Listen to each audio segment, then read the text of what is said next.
Ko kun san mata uku mafi muni a duniya? Wacece da wacece? A wannan shirin namu kashi na ɗaya za mu gangaro ne daga lamba ta 3 zuwa ta 2 sannan mu koma lamba ta 1. Mu nuna muku mata mafi muni da aka taɓa samun labarinsu a duniya.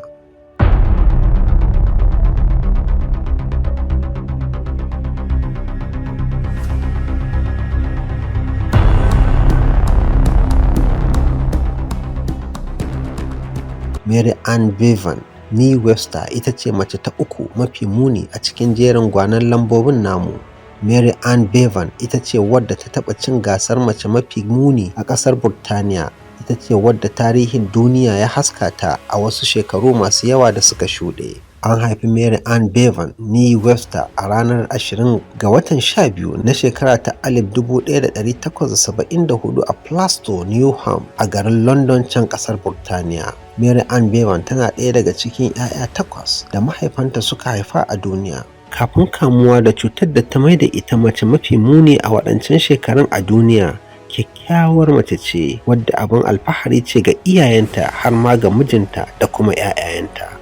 Iyayen nata ma'aikata ne a garin Plaistow, gabashin London na ƙasar Burtaniya. Daga baya ita ma ta kama aiki a matsayin ma'aikaciyar jinya wato nurse a daidai lokacin da ta kai munzalin aure a shekara ta 1902. Yayin da take da kusan shekaru 32 da haihuwa a duniya, sai ta haɗu da mijinta wanda ya aure ta, Thomas Bevan, wanda suka haifi 'ya'ya 4 tare. Mary Ann Bevan ta fara kamuwa da wani ciwo wanda likitoci ke kira acromegaly, wanda ya haɓaka a jikinta ba da daɗewa ba da yin auren nata. Ciwon ya yi sanadin ta fara fama da motsewa da rashin girman jiki da murguɗewar fuska tare da matsanancin ciwon kai da dusashewar gani. A wancan shekarun likitoci ba su da maganin wannan cuta, amma a halin yanzu an yi mashi nisa. Bayan mutuwar kwatsam da mijinta ya yi, Thomas Bevan, a cikin shekara ta 1914, shekaru 12 bayan auren nasu kenan, sai talauci ya kwankwasa mata kofa kuma ya aure yayin da ta daina samun kuɗi da za ta iya ciyar da kanta da 'ya'yan nata guda 4.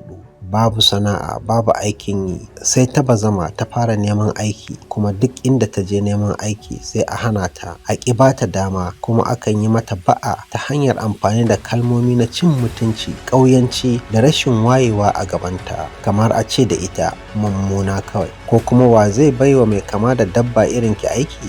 Wahalhalu suka ci gaba da dabaibaye ta, tafiyar na ƙara yi mata tsamari a kowace rana saboda tana da nauyin ciyarwa da kula da 'ya'yanta da ita kanta. Hakan yasa a kowace rana ƙalubale ce a gare ta. Sai wata rana ta ga ana tallata wata gasa mai taken mace mafi muni, sai ta shiga gasar kuma aka yi sa'a ta lashe kambun. Daga nan ta samu maƙudan kuɗaɗe na ciyar da 'ya'yanta zuwa wani lokaci, amma wannan kyautar ba za ta ishe ta ɗauke ɗawainiyar 'ya'yayen nata ba har na tsawon rayuwarsu. Ta san cewa kyauta wata aba ce mai ƙarewa ta lokaci ɗaya, wadda ba za ta wadatar da rayuwar iyalan nata ba. Hakan ya tilasta ta nema ta kuma samu shiga da'irar wasan dandali, inda suke kewaye garuruwa a matsayin mace mafi muni a duniya a wancan shekarun. Bayan nan sai ta yanke shawarar ci gaba da cin moriyar siffar tata. Ta fara shiga wasannin kwaikwayo na ban dariya da Turawa ke kira circus domin samun tabbatacciyar hanyar samun kuɗi. Salon gidan wasan kwaikwayon shine nuna mutane da aka yi wa lakabi da freaks a Turanci. Alal misali, ana tafiya da mata masu dogon gemu, 'yan tagwaye waɗanda aka haife su gangar jikinsu a haɗe, samudawa, wadanni da ire-irensu, nakasassu waɗanda ba kasafai ake samun irin halittarsu a cikin garuruwa a kan tituna ba. Sannu a hankali Mary Ann Bevan ta zama sananniya. Aka fara buga hotonta a katin waya, katunan tallace-tallace da katunan gaishe-gaishe a matsayin raha. A bayyane yake cewa babu wanda zai taɓa son siffar shi ta zama abin dariya, amma ta hakan ne kawai wannan mata za ta iya ciyar da kanta da 'ya'yayen nata. An samu buƙatun yin aiki da ita daga kamfaninnika da dama bayan ta fara aiki cikin circus. A sakamakon haka ne ta dinga tafiye-tafiye zuwa wuraren aiki daban-daban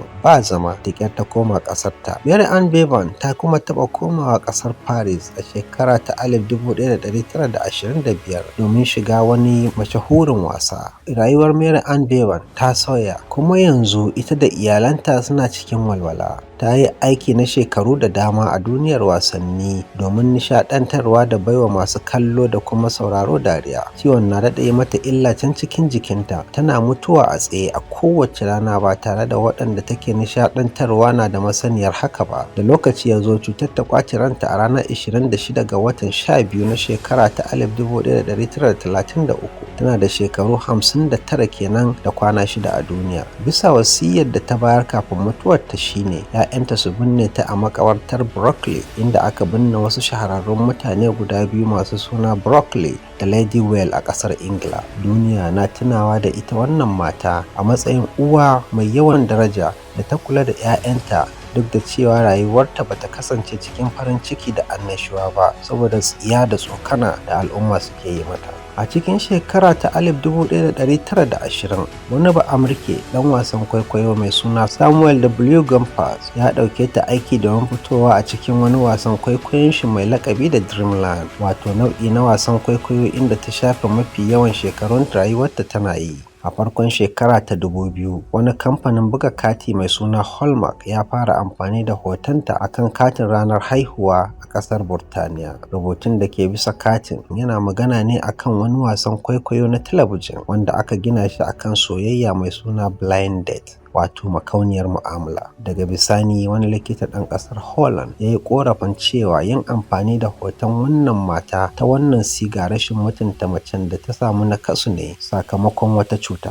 Ya yi nuni da cewa muzanta Mary Ann Boban ne kawai. Ci gaba da buga wannan katin. Kamfanin na Hallmark nan take ya ga gaskiyar hakan, ya kuma amince da cewa hakan lallai bai dace ba, sannan ya dakatar da rarraba katin. Bari mu dubi yaya wannan cuta take ta acromegaly. Acromegaly cuta ce da ke kamuwa da jikin ɗan adam a lokacin da jiki ke girma da yawa. Cutar na sarrafa yadda jiki ke girma, musamman cikin manya masu matsakaicin shekaru. Wannan cutar tana haifar da ƙasusuwa gutsu-gutsu a cikin gaɓoɓin jiki da sauran sassa. Akwai wani nau'i da ke tsiro ya kai ƙwayar masara a cikin ƙwaƙwalwar jikin ɗan adam, wanda ke cikin tsarin ƙashin jikin ɗan adam daga gindin ƙwaƙwalwa, inda wannan cuta take fara samun somin kamuwa da ɗan adam ta kuma ragargaza siffar jikinsa. Ku jira mu kaɗan a tarihin mata mafiya muni guda 3 a tarihin duniya da za mu kawo muku a cikin shiri na gaba, inda za ku ga mace ta biyu mafi muni a duniya, wadda kuma har sau 26 ana neman aurenta tana ƙi. Kada kuma ku manta ku yi liking, ku yi subscribing